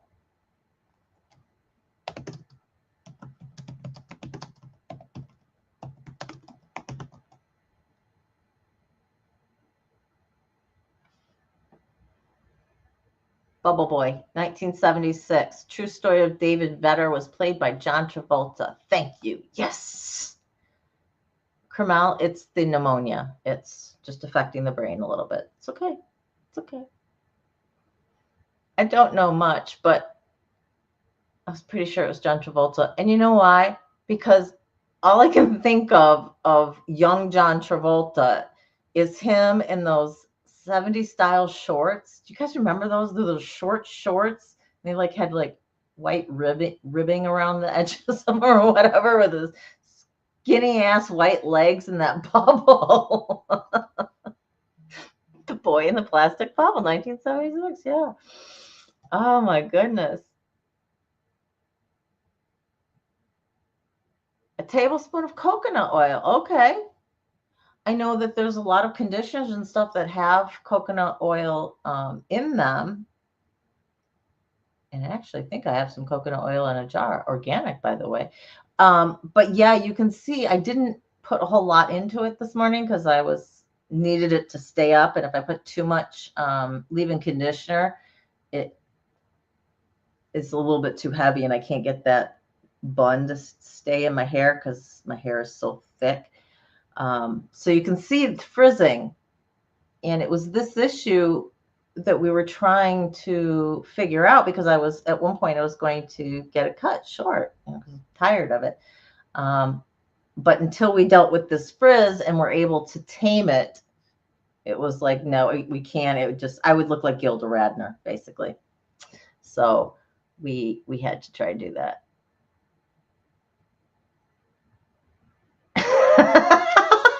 Oh, come on. No, you know that I took that. I'm blaming the sickness on you, for you too. This is freaking hilarious. They redid it in 2001 and Jake Gyllenhaal played him. That's funny. So we're both right. That's awesome. You know that I took it. We spoke about this. We spoke.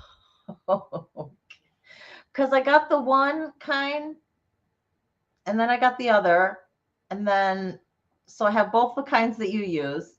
And then Sammy gave me another one, which is actually whole blends.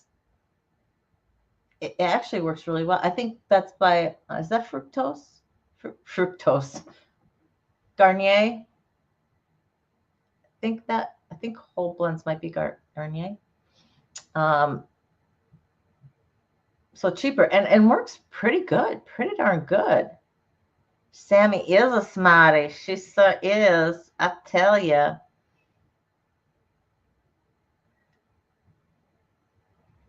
Yeah, I hope all is well.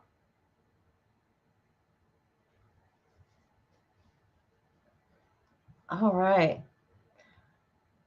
Well, guys, I have got some emails that I have got to return, and I've got some people that I got to get back with before the end of the day. And obviously, I've got to get with my parents and figure out what's going on tomorrow. I know my son is so thrilled that he's got the next 4 days off. It doesn't have to work. He has been working like a fiend. They've been working 61-hour weeks for the past 3 weeks, I think. Don't worry about my hair. It looks good. Thanks. I appreciate it. I appreciate it. Yeah, we just didn't want to do the Gilda Radner thing. Although, if that's the, I just own it. I'm not one of these people who are going to look for like years. This product didn't work, so I'm going to do another one and then try another one to be able to get it to a point. You know what? If it's going to do that, that's what it's going to do. Just can't.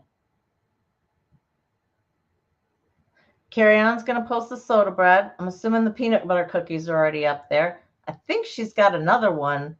Did you put the meatball recipe up there? The Norwegian meatballs? Is that the other one that was up there? I'm not sure.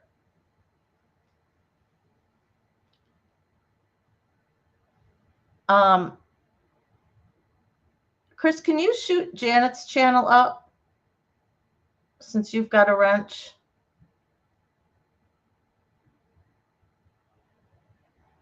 The peanut butter cookies. And that's the other one that's up there. That's awesome. See if you can do it. If not, I will try and get it up there. Because it's Carry On Janet is the actual channel. Hang on, I can look in here too. Maybe I can find it. For some reason, every time I want to find one of you guys, I don't have it convenient.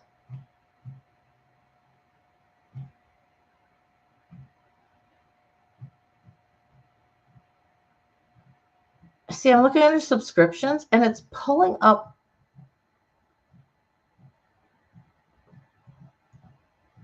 like each of the things. It's multiples for the same, channel or whatever. And I can't get to you because it's been a while. I'm going to have to figure that out because it's just really strange. I do have the list that Misha gave me, and I need to actually put that in a different folder and get it out of my email because otherwise I'll never find it in my email if I leave it in there.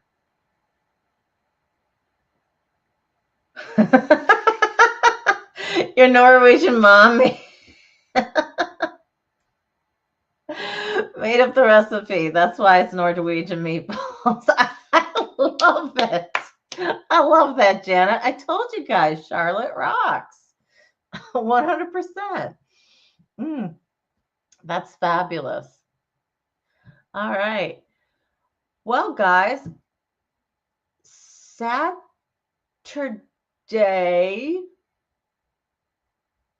What are we talking about? Hang on, I gotta go to my own channel. I don't remember what I've got scheduled for Saturday. Let's see. Saturday will be the 30th, right? Oh, so PSAs through the year is what I have right now. It'll be either that or continue our grief series, probably. I'm not sure. But I did want to do some more with PSAs. I think it's fun to do it on a Saturday. Public service announcements, here we come. If you guys remember public service announcements from the 70s and 80s. And they've made them more recently as well. I just remember the ones from the 70s and 80s the best.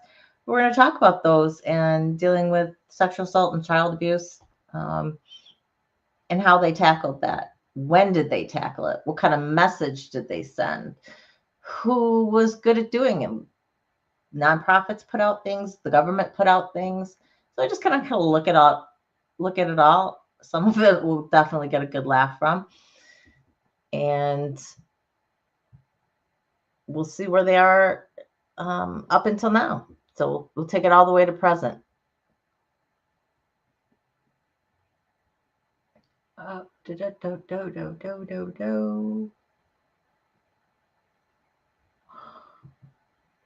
It is so funny that you say this. This is the difference, I think, with David's chili. He puts a tad bit of, he says he put no nutmeg in it. It was just cinnamon. And it's a very, very tiny amount, but I swear it almost tastes like nutmeg in there, which we're going to put next time to try. It just gives the chili a little different, and it's so good. Yeah, he made a lot of it before he left, and we ate it all before he left. So I don't have any of David's chili. And I probably shouldn't, if I do go down there next month, I probably shouldn't fly back with any on the plane.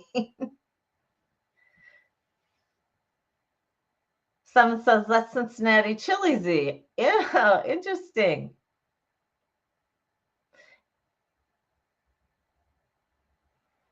I think there are as many ways to make chili as there are people. I mean, you go to different, chili cook-offs. There's the vegetarian ones, and there's the wild game ones, and I think it is hell of a lot of fun to go to those. I can't stand super, super hot heat, and I don't enjoy it just heat for heat's sake, but I'm warming up to flavorful heat. See how I did that, David? Warming up to the peppers, the hot peppers. Get it?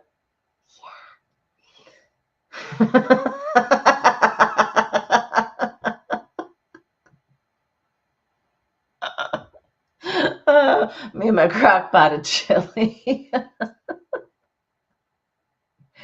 But it does remind me about the Josh Johnson is a comedian, and he's got a ton of sets that he does in comedy clubs all throughout the country. And he puts them on YouTube, and you can see them. So you can see all of his different sets, and he changes them constantly. And when he does this bit about this guy who brings this rotisserie chicken and who sits next to him and puts the rotisserie chicken, underneath the seat, and then they start taking off. He pulls out this rotisserie chicken and goes to town with his fingers and this rotisserie chicken right there in the middle seat of the airplane. And oh my goodness, I can just imagine the smiles. Everyone's gonna be like, I want chicken. But for some reason, I want chicken. Oh, can you imagine if you didn't like chicken? Oh, my first pregnancy. Oh my gosh, the smell of chicken. I ran to the bathroom.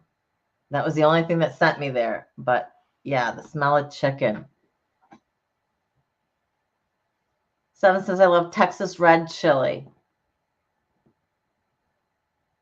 I think the thing for Jimena, I wonder if they make chili down there, or if they make something chili-like where she is.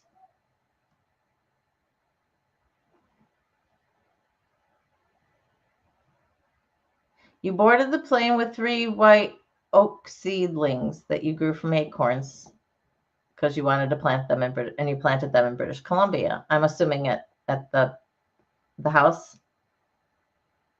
Okay. I mean, I could see that. I can see that.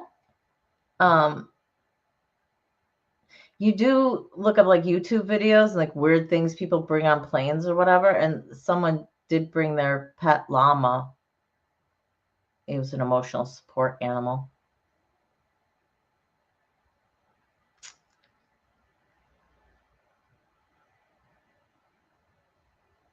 Diddy's bail was just denied. Okay, good. Any faith I had in the judicial system would have been totally, totally destroyed if he had been granted his bail. It's going to be an interesting ride to see where he ends up, as well, to see if people were protecting him continue to protect him or not. Oh, wow. He was up for parole as well. Paul Bernardo's parole was denied, in Canada. Him and Homolka, right, were a pair. And they call them serial killers because they technically fit the definition. They had more than 3 victims. So they were a couple situations that were abusing people and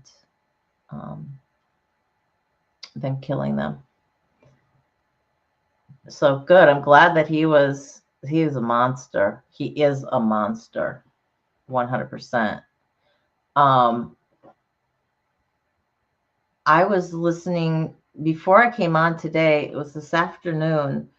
There were hearings. There were United States congressional hearings, and these were about the open border policies of the Biden administration.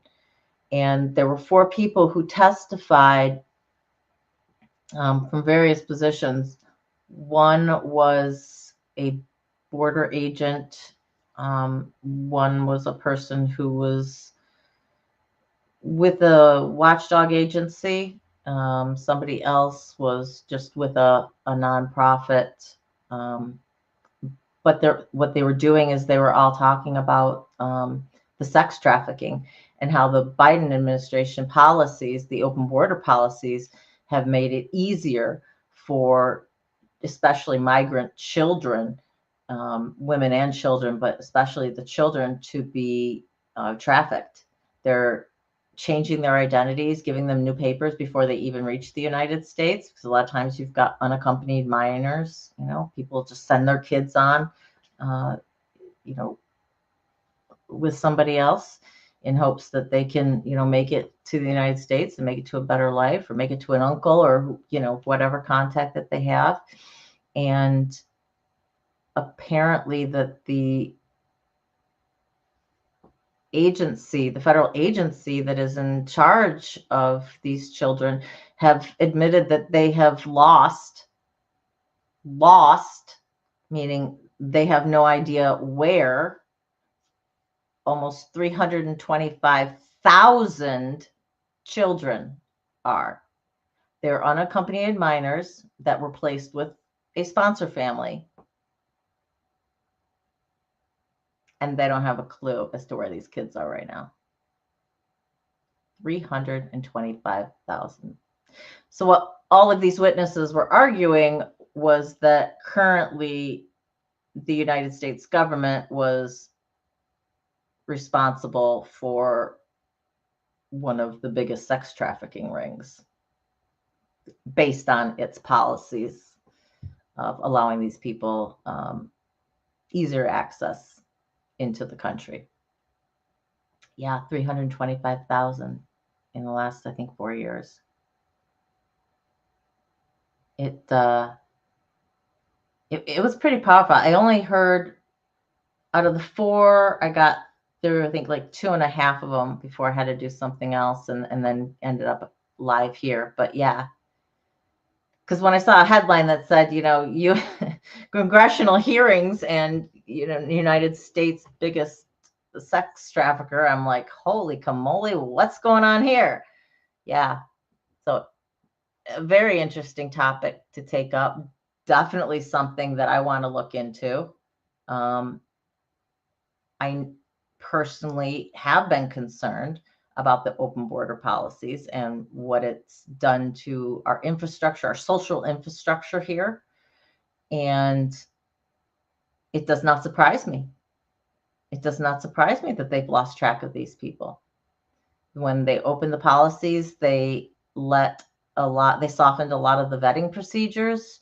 They stopped taking DNA from the unaccompanied minors. They used to match it up with the people who were with them. So they said, oh, yeah, this is my second cousin or something like that.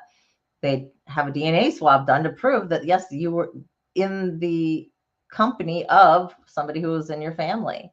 Well, they stopped doing that for speed to allow more people in. And unfortunately, this is the result that we have right now. And it's scary. Yeah, scary. So definitely a subject that I'm interested in covering.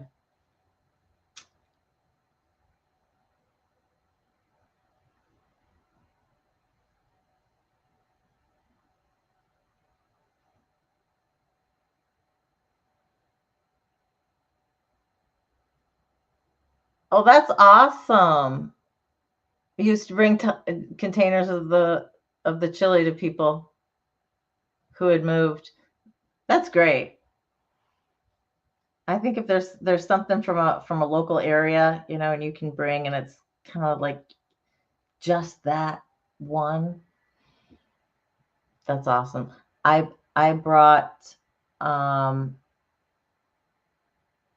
I do not know, Kremel, if that includes any of the Ukrainian children or if that is just the people who have made it over directly from land being processed into the United States that way. So I do not know if it includes any of the Ukrainian children. The most disheartening thing about that was originally they had estimated that they had lost like 80,000 kids. Still horrendous, right? And then when pressed, and I think it was several years later, they amended their number. Yeah, to almost 325. I think it was like 324 or something like that. So pretty bad. Pretty bad. So yeah, I don't know if it's if they're including any of those. I was also reading some more on Giselle Pellico's trial. She has pretty much given all her testimony, but there are still defendants who are giving testimony and will for the next several weeks, is my understanding. So just kind of thinking about that. And then there was somebody else who I came across who was a chemical survivor, or what they call drug-assisted assault, I think is what somebody said they call it in the United States, or at least different parts of it, at least a piece of the United States. Just thought, okay, that was interesting. It makes sense as well. Chemical submission makes the most sense. We'll see.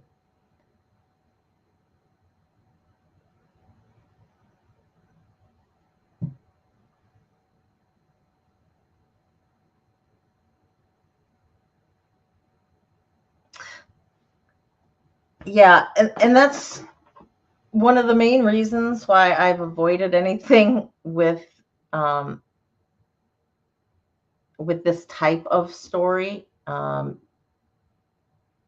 because it does get so political. Talking about these lost children, the government agency has lost contact, and so I'm going to have to think real carefully about, if I do that, how to present it, how to discuss it, because I know that we've got people on both sides of the aisle who would be arguing this, and I can see the argument in my head going back and forth, and it would, if I did, it would probably have to be one of the few times where I'd say that all political talk is fair game, just because of no. Seventh, I 100% understand where you're coming from with it. Sorry, I'm down to my end down here again, right? I always end up the show down here instead of up where I need to be. I mean, when the basis for that reporting is that there was a failure by one particular administration, you know, in comparison to the border policy and the policies of the administration prior, which in this case would have been Trump's,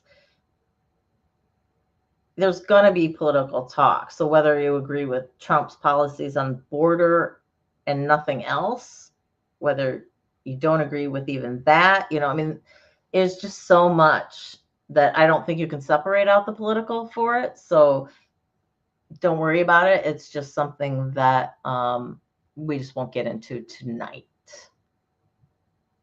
So don't worry about it. Don't worry about that. Okay, so, well, unless I think of something else for Saturday, we are going to be talking about public service announcements through the years. The Saturday afterwards, which is December 7th, I believe, it is the first Saturday of the month. So it is Laugh Saturday. So we will be having an entire show where we're doing nothing, show live, entire live, we're doing nothing but hopefully laughing. I put together a bunch of memes and funny stories and just anything that I can find that I think might make you laugh. And we do that for a day because we all need laughter in our lives. So if you guys haven't already, please, if you could hit the like and subscribe button, and remember, check your bell all for notifications. If you've got any other channels where you're like, I'm not getting the notifications for that, I encourage you, go into it, check, make sure that your bell is clicked on all instead of personalized or one of those other choices.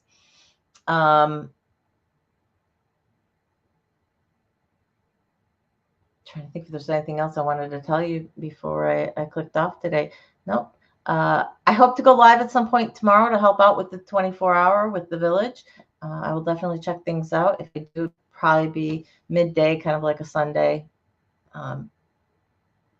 In between, I do have a TV, though, that I need to get for my office. I just actually remembered that as I'm going through this. So we'll see. Yeah, that's the best that I can do is we'll see. But I would definitely try and get on for at least a little bit. Anybody have anything else that they need to say or get off their chest before we go? Otherwise, I think that's it. Past the 2-hour marks, the AI is not going to make any shorts for me. But that's okay because it sucks at making shorts for my shows anyway. I don't know why. They're just all horrible. Oh, goodness. Crystal, you're welcome. And thanks for everybody who stopped in today. It was great to have you all. Some of you guys we haven't seen in a while, and some of you guys are brand new with us. And it was just wonderful to have such an eclectic mix of people. I love it. And we'll get into some other discussions on a Saturday.